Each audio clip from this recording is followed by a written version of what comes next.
عموماً کیا ہوتا ہے جب مرد کو کسی عورت سے شکایت ہوتی ہے تو مرد کے ہاتھ میں کیا ہوتا ہے؟ چلو طلاق دو، فارغ کرو، ایک طرف کرو. مرد کے لیے آئندہ معاشی مسائل اتنے نہیں ہوتے، اپنی حفاظت کا اتنا مسئلہ نہیں ہوتا. وہ عورت کو الگ پھینک کر اکیلے بھی زندگی بسر کر سکتا ہے. لیکن اگر کوئی عورت اس مصیبت میں گرفتار ہو گئی ہے کہ اس کا شوہر بد مزاج ہے، سخت ہے، یا اس کے حقوق پورے نہیں دیتا، اب وہ بیچاری کیا کرے؟ اسلام نے یہ نہیں سکھایا کہ وہ اس سے طلاق لے لے. اگرچہ خلا کا رستہ رکھا، لیکن پھر بھی معاشرے کی مجموعی بہتری کے لیے یہاں کیا سکھایا جا رہا ہے کہ کوئی حقوق کی کمی بیشی کر کے آپس میں کوئی راضی نامہ ہی رکھیں، کیونکہ عورت دوسری آپشن سوچے. اگر وہ طلاق لے لیتی ہے تو اس کے بچوں کا کیا ہوگا؟ وہ ایک چھوٹے مسئلے کے حل کے لیے ایک بڑے مسئلے میں گرفتار ہو جائے گی.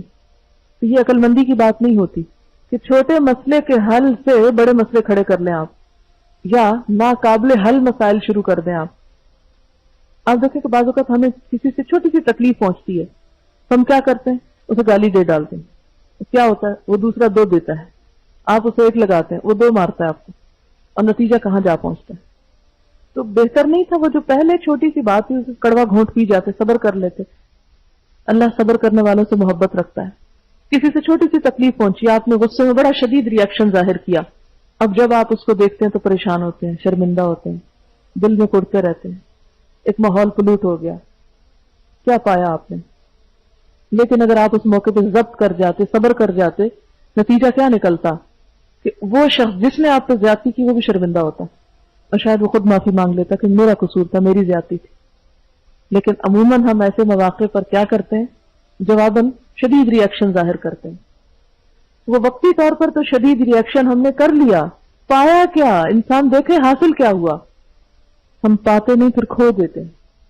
تو ایسی تمام خواتین جو اپنے شوہروں کے ہاتھوں تنگ ہوں، ان کا یہاں حل بتایا جا رہا ہے کہ وہ تھوڑے سے صبر سے کام لے لیں، تھوڑے سے اپنے حقوق کو جانے دیں. اللہ دیکھ رہا ہے، اللہ اس کا بدلہ ضرور دے گا. اس کا حل صرف یہ نہیں کہ آپ گھر چھوڑ کے بھاگ جائیں یا جواباً شوہر کو پیٹنے لگیں. تو گھر نہ ہو جائے گا، ایک کشتی خانہ ہو جائے گا، ایک دنگل ہو جائے گا. دنگل بنانا چاہیں تو بنائیں. اسی لیے وہ جو پہلے بھی میں نے بات کی تھی کہ مرد مار سکتا تو عورت کیوں نہیں مار سکتی؟ عورت کو اللہ نے مارنے سے روک کر اس دنگل کو ختم کیا، ورنہ باکسنگ شروع ہو جاتی گھر میں تو گھر نہ رہتا. تو یہاں پر کسی بھی نزاع کے موقع پر، جھگڑے کے موقع پر، فساد کے موقع پر، بد اخلاقی کے موقع پر، بد سلوکی کے موقع پر جب ایک شخص زیادتی کر رہا ہو تو جواب میں تھوڑے سے دھیمے ہونے میں آپ کی کوئی بے عزتی نہیں. لوگ سمجھتے تھے ہماری بے عزتی نہیں. حدیث میں آتا ہے من تواضع للہ رفعہ اللہ، جس نے اللہ کے لیے عاجزی اختیار کر لی، تواضع اختیار کر لی، اللہ اس کو بلندی دے گا، اللہ اس کو بڑا کر دے گا. وہ چھوٹا نہیں رہتا. ایک دانہ گندم کا ایک دانہ ہوتا ہے، جب وہ مٹی میں ملتا ہے تو اس سے 700 دانے بنتے ہیں. اگر وہ اکڑا رہے اور کہ میں مٹی میں نہیں جاتا، میری اس میں ذلت ہے، میں شیشے کی بوتل میں رہنا چاہتا ہوں، 100 سال بھی شیشے کی بوتل میں رہے تو کھایا جائے گا اندر سے، اوپر سے خالی خول کھڑا رہے گا، اندر سے کھا لیا جائے گا، اور اس سے 700 کبھی نہیں بنیں گے.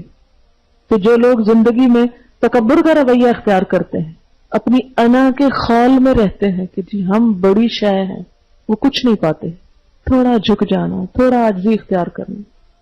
کل ایک بچی میرے پاس مسئلہ لے کر آئی اپنی ساس کا، بڑی پریشان تھی، بہت روئی، اور اس کی شکایت جینوئن بھی تھی کافی حد تک. میں نے اس سے کہا کہ دیکھو جو تم کہہ رہی ہو میں اس کو 100% درست کہتی ہوں کہ تم واقعی مظلوم ہو، لیکن اب تم اپنی بزرگ ساس کے مقابلے میں ینگ بلڈ ہو. وہ عمر کے اس حصے میں پہنچ چکی ہے کہ جہاں وہ بیمار بھی ہے، جہاں وہ انسیکیور فیل کر رہی ہے، جہاں وہ توجہ چاہتی ہے، وہ محبت چاہتی ہے. اس کی میموری بھی خراب ہو چکی ہے. اب تم اس سے اگر توقع کرو کہ وہ قربانی کرے، وہ اپنی زیادتیوں کو چھوڑ دے، بی پی اس کا ہائی ہے، بیماریاں اس کو کئی لگ چکی ہیں، وہ بیچاری اپنے آپ سے بیزار بیٹھی اس وقت، اس سے تم کیا قربانی چاہتی ہو؟ اس وقت تمہاری عمر ہے قربانی دینے کی. میں نے کہا سب کچھ بھول جاؤ، جو کچھ انہوں نے تمہیں کہا، یہ جو بھی تم پہ الزام تراشی بھی ہوئی، سب بھول جاؤ اور اللہ کے لیے بھولو، اور جا کے عاجزی سے نہ کیے پہ بھی معافی مانگ لو اور توجہ دو تھوڑی سی. وہ توجہ چاہتی، وہ محبت چاہتی. آپ دیکھیں کہ جب بوڑھے ہو جاتے ہیں نا جسمانی طور پر ان میں کوئی کشش نہیں رہتی، نمبر 1۔ نمبر 2، اخلاقی طور پر بھی عموماً بوڑھوں میں کشش نہیں رہتی کہ وہ بہت بولنا شروع کر دیتے ہیں، بد زبانی کرتے ہیں، چڑچڑے ہو جاتے ہیں، بیمار ہو جاتے ہیں، بد اخلاق ہو جاتا ہے۔ اب بد اخلاق شخص میں کیا ہے؟ کوئی کشش نہیں، کوئی اس کے پاس پھٹکنا نہیں چاہتا، حتیٰ کہ اپنی اولاد بھی نہیں پاس لگنا چاہتی۔ وہ بیچارہ اپنے لیے خود ایک جہنم تیار کر چکا ہے، لیکن وہ مجبور ہے، کمزور ہے، اب اسے ہیلپ کرنا ہے، اسے نکالنا ہے اس سے باہر۔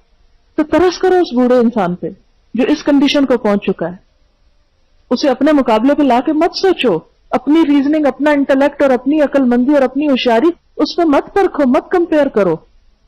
تم عمر کے کسی اور حصے میں اور وہ کسی اور حصے میں ہے۔ میں نے کہا اس کے اندر اب کوئی اٹریکشن نہیں، نہ جسمانی، اس عورت میں پھر شوہر کی وجہ سے بھی عورت انسیکیور فیل کرتی، جب میرے اندر جسمانی اٹریکشن نہیں رہی، شوہر مجھ سے بے نیازی کر رہا ہے، میرے اندر وہ اخلاق یا وہ سٹیمنا نہیں رہا، میں بیمار ہوں، مجھے توجہ نہیں دی جا رہی۔ وہ ایسی نفسیاتی مریض ہو جاتی ہے اس عمر میں پہنچ کر کہ اس کا اور کہیں بس نہیں چلتا، تو وہی بیچاری جو گھر میں نظر آتی ہے اسی کے اوپر ہی سارا وار شروع کر دیتی۔ اب کیا کرنا ہے؟ اب کسی کو تو ہمت کرنا ہے نا ایک بیمار انسان سے نبٹنے کے لیے، جو نفسیاتی بیمار بھی ہے، جسمانی بیمار بھی ہے۔ آپ خدا کی خاطر اس شخص کے ساتھ حسن سلوک کریں، صرف اللہ کی خاطر، یک طرفہ دل جیتیں اس کا، اسے محبت دیں۔